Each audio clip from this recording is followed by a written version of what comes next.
What's up? Welcome back to the channel. It's been a while since I posted on this channel, but this is my own personal channel, and I've been working really hard to grow my professional channel for Las Vegas real estate, and that's going well. That one's up to 235 subscribers or so. Pretty excited about that. And I actually just sold and closed my first home sale from a YouTube lead, which is super exciting for me. And so I'll have to do a whole video about that. But shout out to Alex Lamar for buying a house here in Las Vegas with me, having me help him with that purchase, all from watching my videos on the Las Vegas real estate channel where I've been driving around neighborhoods and stuff. But this channel here is just my own personal channel, Kassidy. If you know me, you know me. If you don't know me, you can get to know me on this channel. Today I'm going to talk about what it was like when I was a tour guide at Allegiant Stadium. So the Raiders recently moved to Las Vegas, as I'm sure you're aware. They've opened a new, well in 2020, opened a brand new, awesome state-of-the-art stadium. I've been to many events there, and it's just, I've never been to a stadium as nice as that. Although I've heard SoFi is also very nice. It's a new one over in Los Angeles, but this one here is really special. I mean, retractable field tray, wireless chargers around the stadium, a lot of cool stuff that I'll talk about a little bit here. But I want to talk to you more about what it was like to be a tour host, which is like a tour guide basically, and at the stadium. So let's get into it. So it was pandemic season. The pandemic was on, everything was closed down, the strip was closed down. I was riding my bicycle around, so were a lot of people riding our bicycles around down on the strip because there was no traffic, and casinos were closed, and everything was closed pretty much. And so I saw a job came open for a tour host at Allegiant Stadium, working with Allegiant Stadium Co., which is a sub company of the Raiders. And so I applied for that job. And even though I have a full-time real estate business, and at that time I had like 10 or 15 listings, I mean, I was really busy at that time, but I really wanted to do this job for a number of reasons, but primarily because I wanted to get comfortable speaking in front of an audience and speaking in public in general. And I did. I got comfortable speaking in public. You know, that's what will happen when you do over 700 one-hour sets in less than a year, which is what I did. So the tour is about 1 hour, about an hour and 15 minutes, but it's about an hour long of us speaking as tour hosts. There were, I think, around 50 original tour hosts, and I was part of the second group that came in, although I was still part of the first total group that we opened up the stadium together. There was a group that was hired about 3 months prior to us, my group, and they sort of rehearsed and wrote and practiced and worked with the company that made the tour. They kind of worked with them to develop it. And then they trained us, that group trained us. So shout out to, let's see, who are my trainers? Kiera, awesome trainer, very theatrical person. And God, I'll think of his name right now. I can't believe I'm drawing a blank on his name right now, but good kid, moved out here from Kentucky, trained me as well. Kiera, and I'll think of it. The other person I want to shout out is Janelle Simonson. She's worked a lot of the great shows in Las Vegas. I think she's with, I don't know which Cirque du Soleil show she's with right now, but she's like manager of the whole show for a Cirque show. And she was the manager of the tours program when I got hired there. And she's just a phenomenal person. And I was always telling her that. And honestly, I think she thought I was hitting on her or something, but I wasn't. I just was impressed by her being an amazing person. She used to do the high-flying trapeze stuff and the Cirque shows. And so shout out to Janelle. Shout out to Kiera, who trained me at Allegiant Stadium. And I'll think of my other buddy who trained me, who I can't think of his name right now. Anyway, I got the job. I got a phone call saying, yes, we'd like to have you come in and interview, but you've got to memorize the first paragraph of the script and then come in and audition that paragraph of the script before a panel, a board of people hiring. So I memorized the portion of the script and I went in for my audition. I crushed it. And then a couple weeks later, I was called by HR. They said, we'd like to offer you the job.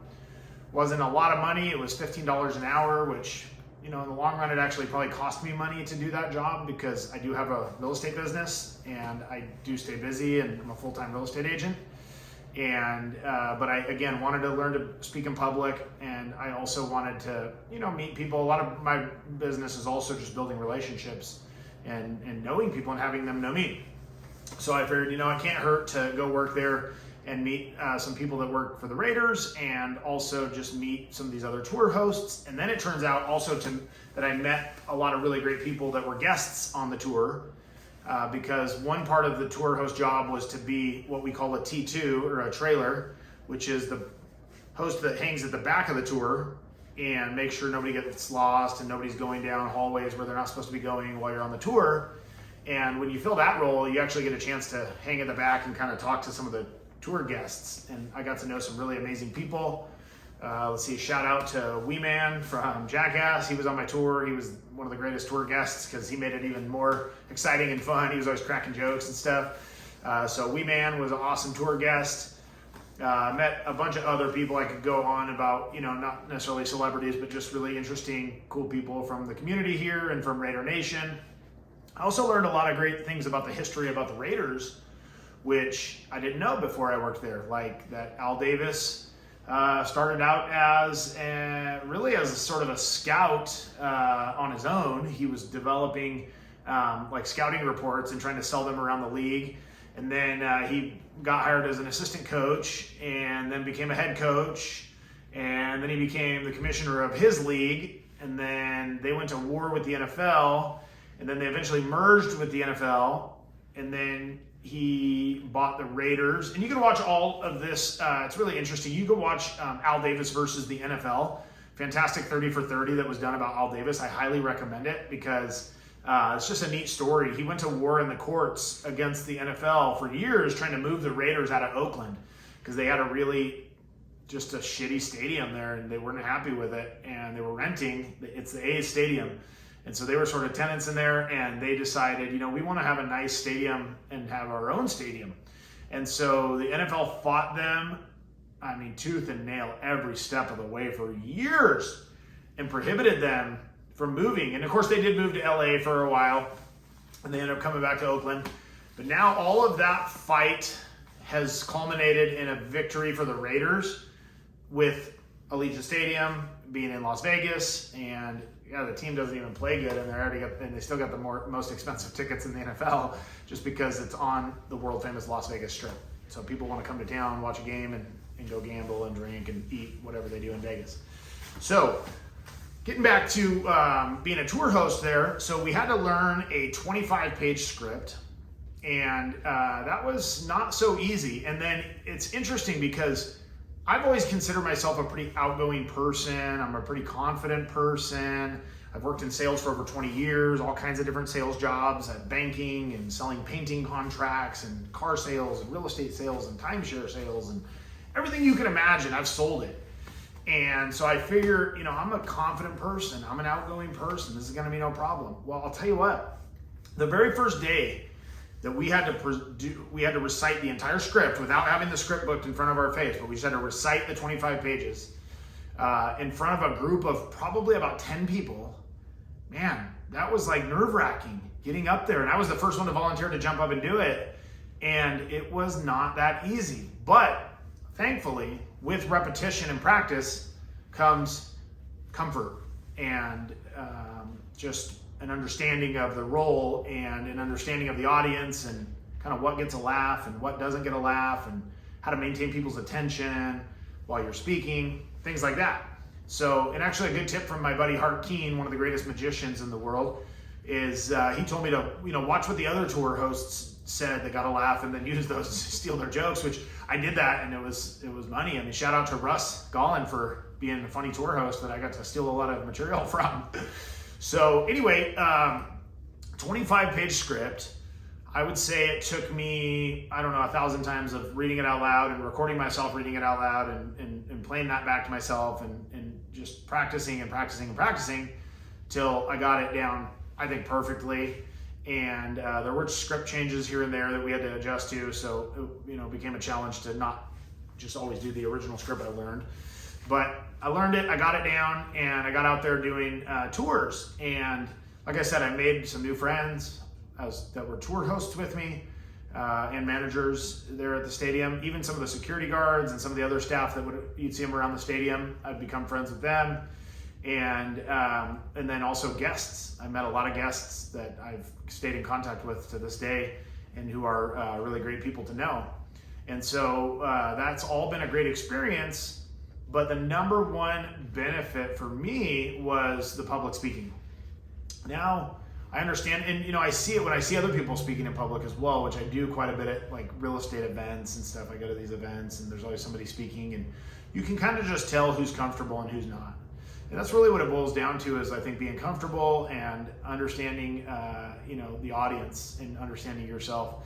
And so I learned a lot of great stuff while working for the Raiders at Allegiant Stadium.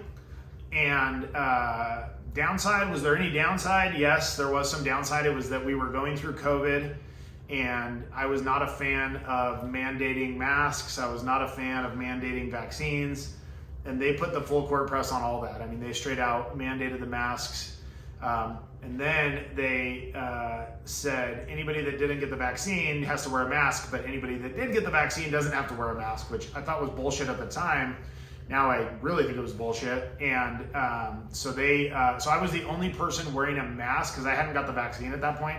I was the only person wearing the mask, and everyone else was not wearing a mask for about 2 weeks. And I gotta say, that was like a dehumanizing experience for me. I mean, that was horrible. There was one particular manager that just kept like being like, Kassidy, put your mask up over your nose. Just a psycho, tyrannical, just person that had this tiny bit of power and decided to make my life miserable about it. And the whole time I'm thinking, why do I even work here? I don't need this job. It's actually costing me money. Every time my wife would see my paycheck being split, because I'd have to split deals with other agents sometimes, because I wasn't available to show a house, let's say, and I had a buyer that wanted to work with me. So I'd have one of my buddies show the house, and then we split the deal 50-50. And so, it's a big change. I mean, that could be, an $8,000 check goes to a $4,000 check. And so my wife is looking at these deals that I'm splitting with people, and she's like, why the hell are you selling? Why are you doing tours at the Allegiant Stadium? And I had my reasons, but eventually I couldn't do it. Eventually I just literally could not afford to do it. And then after that whole bad experience I had through COVID, where they were just like, really, in my opinion, just being, just kind of towing the line and doing and just following orders. I mean, it felt all fully 1984-ish because nobody really had any like hard concrete data that they were basing things on. It was all arbitrary. So, like, give you an example. I'd see 60,000 people in for the football game, nobody wearing a mask. But then I have to wear a mask, and nobody else that I'm working with has to wear a mask. And then there's this lady, telling me, calling me aside, telling me on the radio, I need you, and then telling me, some guests told me that your mask was down below your nose and stuff. And it's like, yeah, well, I was getting a drink of water, So, I mean, it was just ridiculous, and it really left a bad taste in my mouth. I would say that overall was the number one biggest negative as far as working at the stadium. And the other negative working at the stadium was just that I consider the Raiders to be a great organization. However, I applied for a number of different jobs, up above that position that I could maybe move on and build a career with the Raiders, which I would have been happy to do. I had the right opportunity come up. And I was just basically told by this executive, who to me is just total corporate douchebag, just completely soulless person that just doesn't care about anybody but climbing the corporate ladder. That was my opinion. I'm not going to name his name. I won't shame him here, but that was my experience working with this guy. And he basically made it clear to me that, if I didn't have a college degree, there was no way I was going to get a good job within the Raiders. And so, with that being the case, I just said, I'm going to go back and focus on my career full time, which is helping people buy, sell, and invest in real estate here in Las Vegas, which is exactly what I did. But all of that being said, COVID, corporate douchebags, great experiences, all net. I'm a net guy. Net, huge win for me. Great experience for me. I'm super glad that I did it, and I would not have gone back and not done it. Could I go back and not do that? I wouldn't go back and have not done that. I'm really glad that I did that. I'm glad I had that experience. I'm glad I got to perform an hour-long set in front of 25 to 30 people 700 times or so. And that to me was just invaluable experience. I'm so glad that I have that experience, and who knows how that'll help me in the future. But I already have had some television appearances recently, and it had helped a lot. It prepared me, I think, a lot to have done the tour host job at the Allegiant Stadium. Prepared me for those television appearances, one of which was with Grant Cardone on a show called Real Estate King, which has not aired yet, but is going to air soon.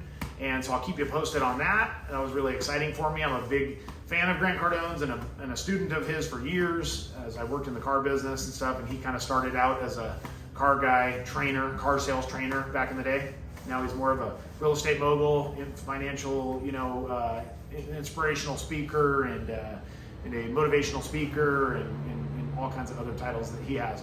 But I'm super excited to have been on a TV show with him. And like I said, I think that working at the Allegiant Stadium as a tour host prepared me for that. And finally, there was nothing going on during COVID. In Vegas, there was nothing going on. So that was the only thing going on. I mean, that was literally the only tour attraction that was open. And that actually brings up an interesting point too. Over 12,000 people applied for that tour host job, and 50 were selected. So that does make me feel a little good. It's a little feather in my cap. Basically everyone that works as a performer on the Strip was let go during COVID. And so a lot of those people applied for this job that came open at Allegiant Stadium because they figured they'd do that. In the meantime, they go back, even if they were going to go back once Beatles Love opens back up, or Ka, or any of these great search shows and all these different shows where people were laid off. In fact, I worked with a bunch of people that did work at other shows and did go back to those shows once they opened back up. But 12,000 people applied, only 50 were selected. I was one of those 50. That was an honor. I became a fan of the Raiders in the meantime. And once a Raider, always a Raider. So I am always a Raider now. And, net, like I said, it was a great experience.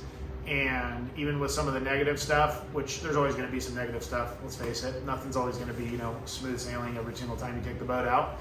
But net, it was a big win. And I do highly suggest you go take the tour and make sure you do the drink in the view at the end of the tour, which is an extra $20, I believe. It may have changed. Don't quote me on the pricing, but I think it's $60 for the ticket to the tour and $20 extra for the drink in the view, which gives you an extra hour up in the Coors Light Landing at the Al Davis Memorial Torch, where you can have a drink and some nachos and stuff, and get your super selfie. There's a super selfie, which is really cool. I'll include that in here if I can find mine, and in this video. And so I definitely recommend going on the tour. You get to go into the Raiders locker room. You get to go into the cheerleaders locker room, which they have one now. They've never had one in the past, really. Not an official locker room like they have now. And you get to go and see the field tray, how it operates, which is really neat. And you just learn a lot about the stadium. But the coolest thing about Allegiant Stadium is all the art. There's over 400 pieces of original artwork throughout the stadium. And that artwork is curated by Michael Goddard, world-renowned artist, top-selling artist in the world. And he has a number of large pieces throughout the stadium. And so the art alone is worth seeing in the stadium, even if you're not a football fan. But anybody would be impressed, I think, by the art that you see in there. And a lot of it is Las Vegas history. A lot of it is Raiders history. And then some Las Vegas and Raiders history merged, which is pretty cool. Like there's a big, huge painting mural of Marilyn Monroe as a Raiderette. There's a huge mural of Elvis Presley in a Raiders uniform. And he's wearing the number 20 jersey because the stadium opened up in 2020. So there's just a lot of really cool stuff to see in the stadium. So definitely, if you're coming to town, if you're coming to Las Vegas, take the tour of Allegiant Stadium. It's worth it. And you'll enjoy it, I promise. And so, yeah, that's my big takeaway from being a tour guide at Allegiant Stadium. It was awesome. There is one part that's missing to the tour now, which was there was a 7-foot-tall holographic John Gruden that would come out in the locker room and get you all pumped up to go out on the field. That's no longer here, as they've canceled John Gruden. But that was actually the best part of the tour, I thought, and it was really cool. People loved it. And so, unfortunately, that's no longer there. But the tour is still great, and you'll love doing it. And you get to go walk around in the locker room and take pictures and selfies and stuff. So check out the Allegiant Stadium tour. Check out Allegiant Stadium for a football game. One of the best ways to get in there and watch a football game for an inexpensive ticket is to go to a University of Nevada, Las Vegas football game. That's one of the best ways to get in there and watch a game, because tickets are going to be 10% of the price of what an NFL Raiders ticket's going to be. So that's a little tip. You heard it here. Please like and subscribe to my channel. Again, this is my personal channel, Kassidy Lane. If you want to see what I'm up to, and if you're just curious, or if you find me entertaining or whatever, just please subscribe to the channel, like this video, and comment below. It helps with the YouTube algorithm. I appreciate you guys tuning in. I'll see you on the next video. Thank you so much for checking out my content, and please go over and support and subscribe to the Las Vegas real estate channel that I'm running as well. And let me know if I can help you with anything in Las Vegas, real estate related or otherwise. I'm your guy. I'm a great hookup when it comes to like handyman, women, yard guy, carpet, countertops, tile, anything. Hit me up, because I know everybody in town. Hablo en español como si fuera mexicano. So I got all the connects and the plugs on all the contractors. Anything you need, I've got guys that I've vetted. I've worked with them for years, and you can trust that they're going to do a good job for you and not charge you, not retail you. So hit me up if I can help you with anything in Las Vegas, housing related. And please like and subscribe. Like I said, be well. God bless you. Thanks for tuning in, and I'll see you on the next video. Thanks.